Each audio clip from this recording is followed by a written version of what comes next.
You know the word triggered. You probably experience it more than you're actually aware of. Let's take your kid, for example. They say one sentence, and before you've decided anything, you've already came to a conclusion about it. Disrespect, attitude. But was that verdict based off of fact or feeling? See, that's the part that I want you to look at tonight. Not the size of what came up, the verdict that came attached to it. I was the kid on the other end of a similar verdict. So I'm not guessing about what happens tonight in your house when you feel disrespected or triggered. Because the name your brain reaches for in that half second, it arrives carrying instructions. And you never picked that name, you inherited it. If you've watched me talk about the signal your body sends before a reaction, you've already watched the first half of this. Something goes up before anything happens. That part's covered, and I'm not going over it again. This is the half second after. The signal arrives, and your brain has to call it something. That's where tonight actually gets decided. And so let's go back to the word triggered. Listen to what it actually claims. Something outside of you reached in and pulled the trigger. Your kid pulled it. It puts the cause in their hands, and it leaves you standing there as the thing it happened to. And it arrives already certain. Triggered is a verdict. It tells you the matter is settled and there's nothing left in you to look at. That's the map you were handed, and nobody gave you a better one. Let me show you how wrong a name can be. I'll use the longest one that I ever carried, because my mom, she was triggered all the time. But outside of her triggers, there was one state that I could count on, when she was watching a movie. Big loud action movies, because that's when she was still, and that's when she was paying attention. That's when I could sit beside her and expect nothing to go wrong. It's when we could actually have a moment together. See, I can't tell you what was happening inside her. I only know what I was seeing from the outside, what I was experiencing. So I went toward it. I decided I was going to be in movies. I studied screenwriting and I wrote screenplays as a teenager. See, I thought I was passionate about movies. I was very well knowledged. I enjoyed watching them and I dreamed big. Then life had different plans for me, and those dreams never really lived.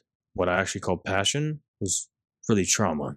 Because in therapy, we unpacked my past and figured out for the first time that the reason I wanted to be in movies was so I could actually get my mom's full attention and acceptance. Because I never got it as a child. See, the feeling was real the entire time. The name on it was wrong. And because the name was wrong, I spent years working on the wrong thing. So your brain guesses before it checks. See, this might be confusing at first, so I'll share what happened to me before I filmed the last video. My microphone was stuck to the neck of my light that is pointed at me right now. It was magnetic, and I completely forgot about that. I spent half an hour looking around, the only places where it would be, and I kept checking the same places repeatedly. I was hoping that it would show up, and it never did.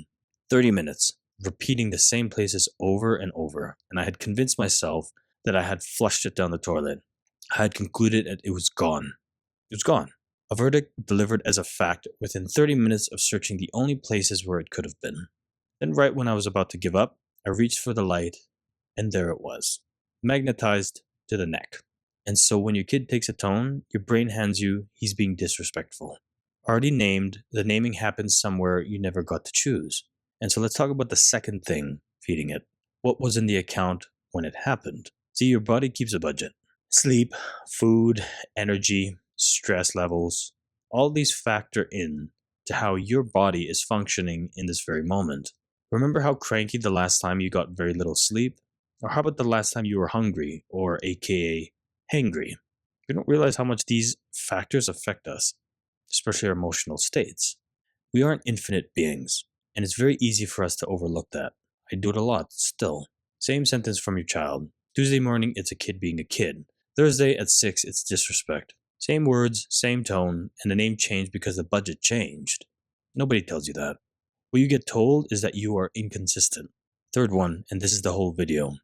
Once your brain has a guess and the budget, it picks a word, and that word shows up carrying orders. Most of my life, I had one word for the entire bottom half of what I felt. Angry. Something mildly inconvenient would happen, and I'd land on angry. Immediately. 0 to 100. And for years, I thought I was a very reactive person. Here's what I actually had. I only had two words. Fine and angry. That was the whole set. And the reason matters. The range I watched growing up ran from fine to enormous. You can't reach for a word nobody ever put in the room. This is what I learned from my mother, because she was the same way. Just like when she was watching that movie, she was fine. And most of the time, she was always angry at me. Now here's the part that changes something tonight. See, angry arrives as an order. It says something is working against you, and it says, handle it now. Irritated arrives in small pieces, like something keeps nagging at you in small bites. Same sensation in your chest, two different words. One of them tells you to move right now. The other lets you stay where you are and look at it. The gap is small, and that can mean the whole world to your child. Now turn it around because the same thing was running at me from the other direction. What the adult saw was a boy who didn't listen. So that's what they called me, disobedient, a pain in the ass. This fucking kid. That name comes with its own orders. If the kid is defiant, push harder. So they did. What they didn't realize was I couldn't listen because I was bracing. And when a kid is bracing, listening is the first thing that goes offline. The proof is a strange one. I grew up hearing Tagalog every single day. I was yelled at. I heard it mostly from yelling. And yet my brother grew up in the same household and he speaks it fluently. I don't. The Tagalog that reached me was the raised kind. My entire childhood of daily exposure. And I tuned it out because I was bracing. I could have cared less to listen to anybody who never made me feel safe. The intent was to teach me. The name they had for me chose the method, and the method made it impossible for anything to land. So here it is in one move. You can't stop the guess, you can't always fix the budget. The word is the part that you can reach. Tonight, when it rises, before you do anything about it, ask, what else could this be called? Reach past angry. Look at irritated, stretched thin, worried, fearful. It may be deeper than you think. Have you ever noticed how there's slight differences between happy, serene, and ecstasy? There are layers to how you feel, and the naming gives you better navigation to move with it.